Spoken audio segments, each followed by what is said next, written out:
غرض اس سے ہونی چاہیے کہ یہ میرے نبی کا عمل ہے، میرے حضور نے ایسے کیا، ہمارے آقا نے کیا، تو ہم نے بھی کرنا ہی کرنا ہے۔ حکمتوں میں ہمیں جانے کی ضرورت ہی نہیں، نہ ہمیں حکمتوں کے پیچھے پڑنا چاہیے، اس کے حکمت کیا ہے، اس کا راز کیا ہے۔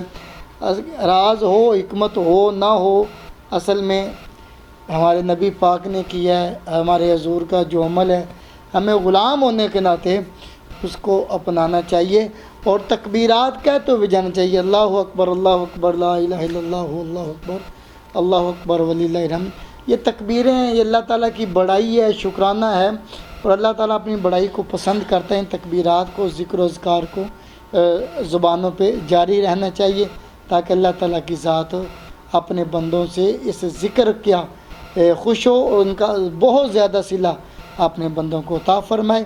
اس لیے اگر متبادل راستہ آپ کے پاس ہے تو آپ کو متبادل راستے سے واپسی کرنی چاہیے، نہیں ہے تو پھر کوئی عرض نہیں، اپنے گھر کے قریبی جا کر اگر کوئی دوسری گلی سے گھوم کے آپ آ سکتے ہیں تو کسی دوسری گلی سے ہو کے، یا کسی اور جگہ سے راستہ تھوڑا سا آپ گھوم کے حضور کی سنت کو ذہن میں رکھ کے آ جائیں گے تو اللہ تعالیٰ آپ کو سنت کی بہاریں اور برکتیں عطا فرما دے گا۔ تو ناظرین کرام، یہاں میرے بات ذہن کے اندر آ کر رہی تھی سنت کے بارے میں۔ سیدنا عثمان غنی رضی اللہ تعالیٰ عنہ نے ایک دفعہ وضو فرمایا، اور وضو فرمانے کے بعد تبسم فرمایا، وہاں پر کوئی ایسی بات بھی نہیں ہوئی۔ تو سیدنا عثمان غنی رضی اللہ تعالیٰ عنہ نے تبسم فرمایا، تو صحابہ نے جب پوچھا تو کہ آپ نے عثمان بھائی آپ نے یہ کیوں عمل کیا ہے؟ کہا کہ ایک دفعہ میں کریم آقا علیہ الصلوۃ والسلام کے ساتھ تھا، میرے کریم آقا علیہ الصلوۃ والسلام نے، دو جہاں کے سردار نے، امام الانبیاء حضرت محمد مصطفیٰ صلی اللہ علیہ وآلہ وسلم نے وضو فرمایا تھا، اور وضو کے بعد آپ نے تبسم فرمایا تھا، اے میرے بھائیوں میں تو اپنے نبی کی اس سنت کو زندہ کر رہا ہوں۔ یہ صحابہ کا طرز تھا، طریقہ کار تھا کہ آقا علیہ الصلوۃ والسلام کی ہر ادا کو اپنانے کی کوشش کرتے تھے۔ ناظرین کرام، یہ سارے جو اعمال ذکر کیے ہیں عید کے بارے میں، یہ سارے کے سارے سنت ہے۔ میں نے کئی دفعہ عرض کیا ہے کہ یہ فرض نہیں ہے، یہ واجب نہیں ہے، یہ سارے کے سارے کچھ مستحب ہیں، کوئی سنت ہے، آقا علیہ الصلوۃ والسلام کی سنت سمجھ کر کرتے چلے جائیں گے، اللہ ہمیں دو جہان کی نعمتیں عطا فرما دے، سرفرازی نصیب فرما دے گا، یہ جہان بھی، اور جو نبی کریم صلی اللہ علیہ وسلم کی سنت پر عمل کرتا ہے اللہ تبارک و تعالیٰ اس کے عمل کے اندر حسن پیدا فرما دیتا ہے۔ ناظرین کرام، ایک اور آخری بات، یہ جو چل رہے ہیں دن، اور محکمہ موسمیات والے بھی کہہ رہے ہیں کہ عید جو ہے وہ جمعہ کے دن آ رہی ہے، تو اس کے بارے میں بھی یہ بڑی ایک مشہور بات ہے کہ جمعہ کے دن اگر دو خطبے اکٹھے ہو جاتے ہیں تو وہ عمومی طور پر بھاری ہوتے ہیں۔ اس بارے میں ہماری شریعت رہنمائی کیا کرتی ہے؟ کیا واقعی وہ بھاری ہوتے ہیں یا ویسے یہ بات لوگوں کی زبانوں پر چل نکلی ہے؟ ناظرین، یہ بہت مشہور عام زبان زد عام مسئلہ ہے۔ تو پہلے تو عید کے دن ظاہر ہے آپ نے تیاری کرنی ہے، مسواک ضرور کریں کہ یہ سنت ہے، دانتوں کی صفائی کا اہتمام کرنا یہ حضور کی سنت ہے، ناخن تراشیں، ٹھیک ہے، اور اپنی صفائی کا اہتمام کریں، غسل کریں، اعلیٰ لباس پہنیں، خوشبو کا اہتمام کریں، نیچر کے قریب جو خوشبو ہو درمیانے درجے پہ وہ لگائیں، نہ بہت زیادہ تیز لگائیں نہ بہت زیادہ ہلکی، درمیانے درجے پہ جو خوشبو اس کا اہتمام کریں۔ اب رہا یہ مسئلہ کہ یہ جو لوگ کہتے ہیں کہ جی دو خطبے ایک دن آ جانا، وہ دن بڑا بھاری ہوتا ہے، بندہ مومن کے لیے بھاری نہیں ہوتا، ایک مسلمان کے لیے بھاری نہیں ہوتا، یہ بھاری اس کے لیے ہوتا ہے جس پہ نماز بھاری ہوتی ہے، کہ بھئی ابھی صبح نماز پڑھی، اب پھر دوسری نماز بھی فارغ نہیں ہوئے تو دوسری نماز کا وقت ہو گیا، اب پھر پڑھنی پڑے گی۔ بندہ مومن تو جتنی بار اللہ کی بارگاہ میں حاضر ہوتا ہے وہ اتنا ہی خوش ہوتا ہے، اس کا وجود اتنا ہی مطلب کہ تر و تازہ ہوتا چلا جاتا ہے، بندہ اتنا ہی فریش ہوتا چلا جاتا ہے کہ اپنے مالک کی بارگاہ میں جوں جاتا ہے وہ تر و تازہ ہو جاتا ہے۔ تو بندہ مومن کے لیے یہ دن باری نہیں ہے، اور منافق کے لیے باری ہو سکتا ہے، جو نمازیں نہیں پڑھتا اس کے لیے باری ہو سکتا ہے۔ یعنی جیسے کہتے ہیں کہ جن لوگوں نے روزے رکھنے ہیں ان کے لیے تو کوئی مسئلہ نہیں، وہ گرمی میں آئے سردی میں آئے، سرد گرمی میں آئے، انہوں نے رکھنے ہی رکھنے، روزہ 30 ہو جائیں 29 ہو جائیں انہیں کوئی پریشانی نہیں، انہیں خوشی ہی خوشی ہے، 29 ہو جائے 30 ہو جائیں، پریشانی ان کو ہوتی ہے جب 29ویں 30ویں پیدا جو رکھ نہیں رہے ہوتے ان کو پریشانی آ رہی ہوتی ہے کہ یہ کیا معاملہ بن گیا ہے۔ اصل میں عید بھی تو انہی لوگوں کی عید ہے جنہوں نے روزے رکھے ہیں۔ عید تو روزہ رکھنے والوں کی عید ہوتی ہے، جن سے اللہ راضی ہو جائے۔ عید تو اصل میں اس دن کے جس دن اللہ ہم سے راضی ہو جائے گا۔ تو یہ جو مسئلہ ہے اس کے بارے میں یہ ہے، حضرت ابن عباس رضی اللہ تعالیٰ عنہ فرماتے ہیں کہ رسول اکرم صلی اللہ علیہ وآلہ وسلم کے زمانے میں بھی عید اور جمعہ اکٹھے آ گئے، ایک دن میں دونوں خطبے آ گئے۔ تو مصطفیٰ کریم علیہ السلام نے فرمایا آج تمہارے لیے 2 عیدیں جمع ہوگی، جمعہ بھی عید کا دن ہے، سید الایام ہے، اور عید بھی آ گئی ہے۔ تو فرمایا 2 عیدیں جمع ہو گئی ہیں۔ فرمایا جس کا جی چاہے جمعہ چھوڑ دے لیکن ہم جمعہ ضرور پڑھیں گے انشاءاللہ۔ یعنی سرکار نے اپنا عمل بتا دیا، تو جو غلام ہے، جو امتی ہے، وہ تو سرکار کے عمل کے مطابق کرے گا نا۔ حضور نے وہاں اس وقت اپنے، کیونکہ اسلام نیا تھا، لوگوں کو رخصت دی کہ اگر چاہو تو جمعہ چھوڑ دو، لیکن فرمایا میں تو پڑھوں گا انشاءاللہ تعالی۔ تو جب حضور نے پڑھا تو پھر حضور کے غلام کیوں نہ پڑھیں گے؟ غلامی رسول میں موت بھی قبول کہنے والے کیوں نہ پڑھیں گے؟ عشق مصطفیٰ کے نعرے لگانے والے کیوں نہ پڑھیں گے؟ جب ہمارے حضور، ہمارے آقا فرما رہے ہیں میں تو ضرور پڑھوں گا، ہم تو ضرور جمعہ پڑھیں گے، تو ہم بھی ضرور جمعہ پڑھیں گے۔ اگر جمعے کو عید آتی ہے، باری نہیں ہے، ہاں باری ہے تو کس طرح کہ اجر و ثواب کے لحاظ سے باری ہے، اجر و ثواب زیادہ اس دن مل جائے گا۔ جمعہ پڑھا، پہلے عید پڑھی تو عید کا ثواب بھی نامہ اعمال میں آ گیا، بعد میں جمعہ آ گیا، پھر جمعے کا بھی ثواب، تو نامہ اعمال باری ہو گیا، نیکیوں کا پلڑا باری ہو جائے گا۔ اور اس باقی جو لوگ کہتے ہیں باری، لوگوں کی جو سوچ ہے ان کے مطابق تو یہ نحوست کے لحاظ وہ معنوں میں لے جاتے ہیں۔ اللہ تعالیٰ معاف فرمائے۔ اللہ کا ذکر جم کرنا، جتنا زیادہ کرنا، یہ کوئی باری نہیں ہوتا، یہ کوئی نقصان نہیں ہوتا، یہ تو زیادہ رحمتیں، زیادہ برکتیں ہیں۔ اللہ کا شکر ادا کرنا چاہیے کہ اللہ نے ہمیں یہ ڈبل خوشیاں عطا فرمائی ہیں۔ اللہ تعالیٰ سب کو عید کی ڈھیروں خوشیاں آپ کو عطا فرمائے، آپ خوش رہیں، ہر آفت، ہر مصیبت، ہر غم، ہر پریشانی سے اللہ تعالیٰ آپ کو محفوظ رکھے، اور یہ عید کے ایام اور بعد کے ایام بھی اللہ آپ کی خوشیوں کو دوام عطا فرمائے۔ آمین۔ ناظرین کرام، آپ نے عید کے معاملات کے بارے میں گفتگو سنی۔ اللہ تعالیٰ ہمیں سب کو عید کی خوشیاں نصیب فرمائے۔ جو لوگ گھروں میں ہیں، جو لوگ سرحدوں کے اندر پر کھڑے ہیں، جو ملک کی حفاظت کر رہے ہیں، جو انتظام کر رہے ہیں، نظامی امور کے اندر ڈیوٹیوں پر کھڑے ہیں، لوگ اپنے گھروں کے اندر خوشیاں منا رہے ہیں، اللہ ان کو بھی اس دن کی برکتیں نصیب فرمائے۔ جو پردیسوں کے اندر لوگ ہیں، اپنے گھروں سے دور ہیں، اللہ تعالیٰ ان کو بھی یہ خوشیاں نصیب فرمائے۔ اللہ سب پر اپنا کرم، فضل، اپنی رحمت، اپنا احسان شامل حال فرمائے۔ اس دعا کے ساتھ اللہ میرے ملک پاکستان کی حفاظت فرمائے، اس کے باسیوں پر اپنا کرم فرمائے۔ یہ جو کرونا کا مرض ہے، اللہ تعالیٰ اس سے ملک پاکستان کو، عالم اسلام کو محفوظ فرمائے۔ ناظرین کرام، یہ کب مصیبتیں آتی ہیں؟ عید کا دن ہے جو عرض کرنا چاہوں گا کہ ہم نے توبہ اور استغفار کا راستہ چھوڑ دیا۔ آؤ توبہ اور استغفار کریں، رب کی بارگاہ میں گڑ گڑائیں، التجائیں کریں۔ وہ مالک ہے، وہ ایک لمحے سے پہلے بھی ان مصیبتوں اور آفاتوں کو دور فرما سکتا ہے۔ اللہ تعالیٰ مجھے بھی اور آپ کو بھی اپنی حفظ و امان کے اندر رکھے، ہم سب پر اپنی رحمتوں کا خاص نزول فرمائے۔ یہ عید کا دن ہمارے لیے خوشیوں کا دن ہے، اللہ ہمیں اس کی خوشیاں سمیٹنے کی توفیق عطا فرمائے۔ خصوصی طور پر سٹی 55، اس کی انتظامیہ، اس کے کارکن، اس کے کام کرنے والے، اللہ سب کو عزتوں سے مالا مال فرمائے۔ انہوں نے رمضان المبارک اور عید کی ٹرانسمیشن تک ہمارا ساتھ دیا، اللہ ان کی رزق عمر کے اندر برکت عطا فرمائے۔ اللہ ہمیشہ یہ نیکی کے کام ان سے لینے کے جو کام کر رہے ہیں، اللہ مزید ان کو نیکی کے کام کرنے کی توفیق عطا فرمائے، اور پیغام حق ناظرین اکرام ہم تک ان کو پہنچانے کے اللہ توفیق عطا فرمائے۔ اس دعا کے ساتھ مجھے اجازت دیجیے اور نعت رسول مقبول صلی اللہ علیہ وآلہ وسلم سماعت فرمائے۔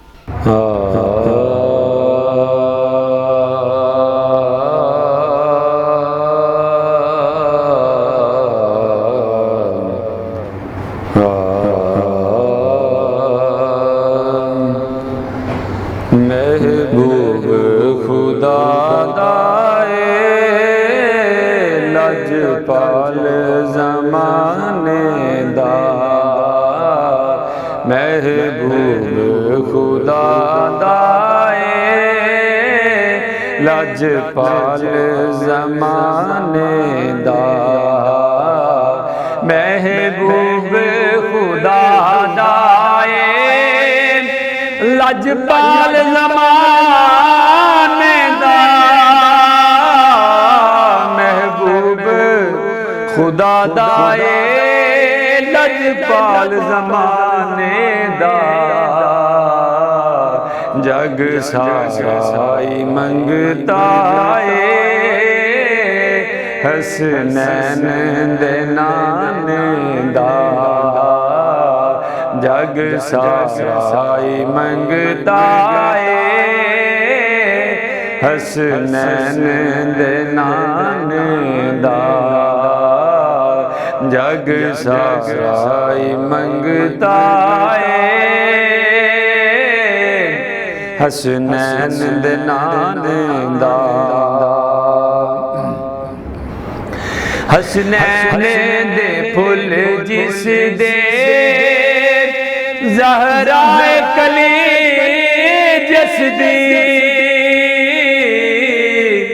حسنین نے پھل جس دے زہرائے کلی جس دی کی شان بیان کرا آقا دے گھرانے دا کی شان بیان کرا آقا دے گھرانے دا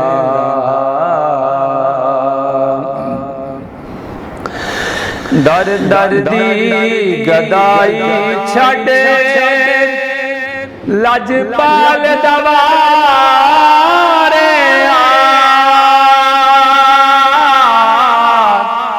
در در دی گدائی چھڑ لجپال دوارے آقائی وسیلہ نے جنت ویچ جانے دا آقائی وسیلہ نے جنت ویچ جانے دا دوزخ نہیں سڑ سکتا میرا عقیدہ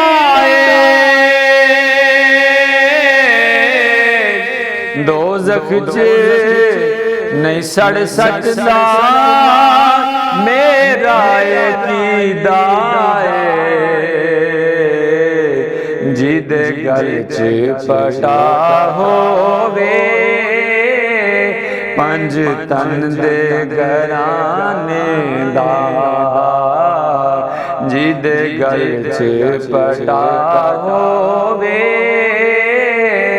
پنج تن دے گھرانے دا محبوب خدا دائے لجپال زمانے دا جگ سارا دیوانہ